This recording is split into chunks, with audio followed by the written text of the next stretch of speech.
Buongiorno, io sono Vezzi e bentornati in questo nuovo video di Pillole di diritto. Sigla!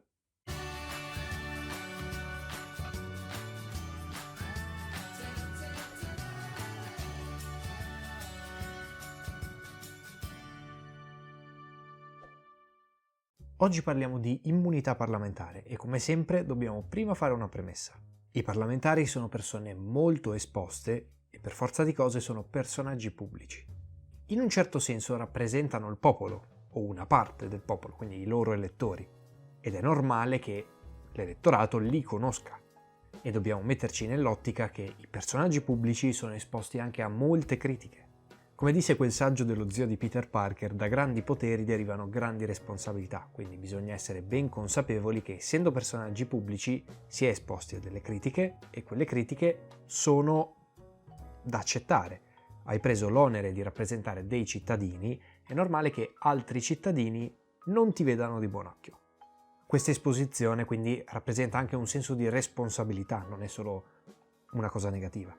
Ed è proprio in questo contesto che si inserisce la Costituzione, che non lascia soli i parlamentari in quanto personaggi pubblici.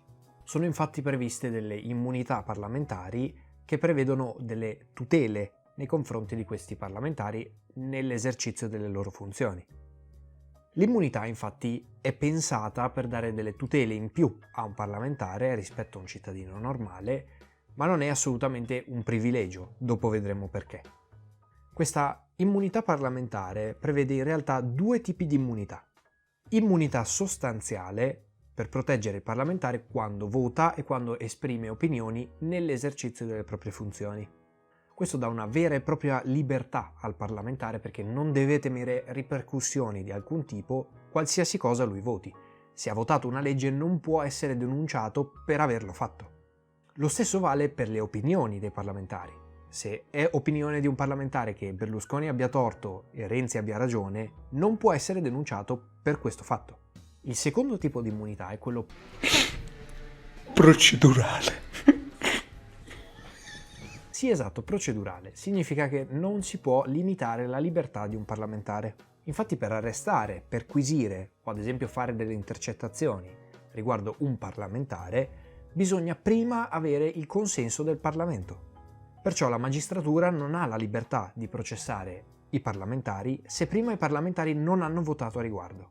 E ad esempio quello che sta succedendo con Matteo Salvini in questi mesi, che dovrebbe essere processato, però ancora non c'è stato il voto del Parlamento a riguardo, quindi non si sa se verrà processato o no. Probabilmente sì, comunque. Quindi finché un cittadino ricopre il ruolo di parlamentare, non può essere processato per ciò che fa e per ciò che dice, limitatamente alle sue funzioni. Attenzione! Allo stesso tempo, per procedere all'arresto o qualsiasi altro provvedimento non legato alla sua funzione, bisogna comunque votare in Parlamento. Questo fatto, soprattutto nell'epoca di Tangentopoli, farò un video a riguardo, era abbastanza problematica perché tutti i parlamentari si avvalevano di questa immunità, anche in maniera impropria. Il problema principale, se la Costituzione prevede di proteggere un parlamentare, qualsiasi sia la sua opinione, qualsiasi sia il suo voto, basta che stia esprimendo le sue funzioni, quando è che un parlamentare sta esprimendo effettivamente le sue funzioni e quando no? Se il deputato X durante un comizio diffama il deputato Y, sta facendo le sue funzioni, è nell'esercizio delle sue funzioni oppure no?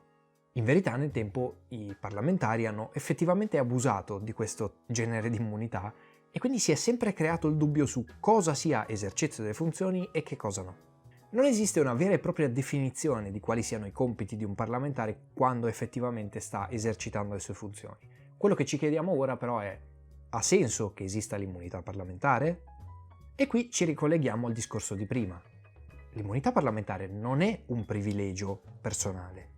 In primo luogo perché quando smetti di essere un parlamentare smetti di avere l'immunità, non è a vita. Quando esci dal Parlamento sei un cittadino come un altro e puoi essere perseguito per legge. Questo vi fa capire che l'immunità è legata alla carica che riveste una persona, non alla persona stessa. In secondo luogo non può essere un privilegio perché non si può proprio rinunciare all'immunità parlamentare. L'immunità non dipende dal parlamentare, anche se lui non la volesse, l'avrebbe lo stesso. È qualcosa che serve affinché lui svolga la sua funzione nel migliore dei modi.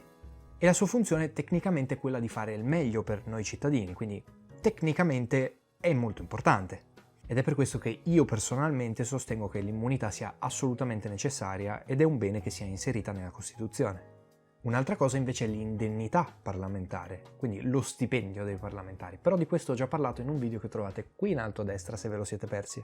Bene, anche per questo video è tutto, io spero che vi sia piaciuto. Come sempre, se vi è piaciuto vi invito a mettere like, commentare, condividere, iscrivervi e attivare la campanellina, e tra poco appariranno dei riquadri con altri miei bellissimi video, quindi andate a guardarli.